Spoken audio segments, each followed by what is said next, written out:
हिंदू इन्फोपीडिया की ओर से आपका स्वागत है। आज हम एक कठिन तथा प्रायः उपेक्षित प्रश्न पर विचार करते हैं। जौहर की घटनाएं 7 शताब्दियों तक बार बार क्यों घटित हुई और वे केवल विशिष्ट ऐतिहासिक परिस्थितियों में ही क्यों दिखाई देती हैं? जौहर उस सामूहिक अग्नि प्रवेश को कहा जाता है जब दुर्ग भेदे जाने पर शत्रु सैनिकों द्वारा बंदी बनाए जाने का संकट सामने होता था। इसे आकस्मिक आत्मविनाश नहीं अपितु सामूहिक विधिपूर्वक संपन्न निर्णय माना गया। प्रायः इसके पूर्व साका होता था जिसमें पुरुष अंतिम प्राणोत्सर्गी युद्ध के लिए प्रस्थान करते थे। सर्वाधिक प्रसिद्ध घटना 1303 में चित्तौड़ की है, जब अलाउद्दीन खिलजी की सेना द्वारा दुर्ग भेदन के समय लगभग 16,000 स्त्रियों ने अग्नि प्रवेश किया। चित्तौड़ में 1535 तथा 1568 में भी जौहर हुए। इन तीनों घटनाओं में कुल लगभग 37,000 स्त्रियों का उल्लेख मिलता है, जो 265 वर्षों की अवधि में घटित हुए। इस वर्णन में जौहर को तथाकथित धर्माधारित युद्ध की पृष्ठभूमि में समझाया गया है।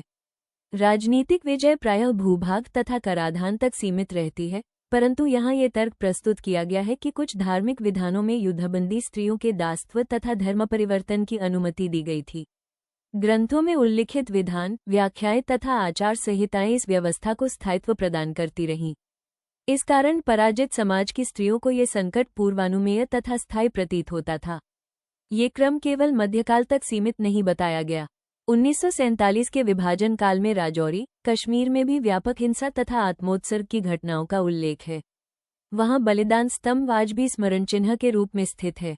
ये भी कहा गया है कि कश्मीर की घटनाओं का वैसा राष्ट्रीय अभिलेखन नहीं हुआ जैसा 1971 के बांग्लादेश के नरसंहार का हुआ। इसके पश्चात आधुनिक उदाहरणों का उल्लेख है। 2014 में सिंजर क्षेत्र में यजीदी स्त्रियों को बंदी बनाकर दासत्व में रखने की घटनाएं सामने आईं। उसी वर्ष नाइजीरिया के चिबॉक नगर से 276 छात्राओं का अपहरण हुआ, परंतु वहां जौहर जैसी सामूहिक अग्नि प्रवेश की परंपरा दिखाई नहीं दी। इसका कारण सांस्कृतिक भिन्नता बताया गया है। जौहर के लिए केवल बाह्य आक्रमण पर्याप्त नहीं, अपितु ऐसा सम्मान केंद्रित सामाजिक ढांचा भी आवश्यक था जिसमें आत्मसम्मान की रक्षा को जीवन से अधिक मूल्यवान माना गया। जौहर और सती में भी भेद प्रस्तुत किया गया है। महाभारत की कुंती, गांधारी तथा अन्य अनेक विधवाओं ने अग्नि प्रवेश नहीं किया, अतः सती को सार्वभौम धार्मिक अनिवार्यता नहीं माना गया। राजस्थान में निरंतर आक्रमणों के कारण सम्मान आधारित परंपरा विकसित हुई, जबकि बंगाल में 1815 से 1829 के बीच सती की उच्च संख्या को उत्तराधिकार संबंधी कारणों से जोड़ा गया है। मसाडा 73 ईस्वी तथा 1945 के बलिन की घटनाओं का उल्लेख ये दर्शाने के लिए किया गया है कि वे एकाकी या परिस्थितिजन्य प्रसंग थे, न कि शताब्दियों तक चलने वाला क्रम।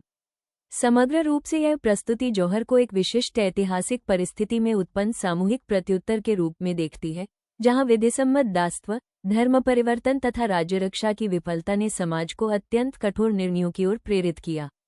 आपका धन्यवाद। कृपया हमारे माध्यम को पसंद करें, सदस्यता ग्रहण करें और अधिक अध्ययन के लिए HINDUINFOPEDIA पर अवश्य पधारें।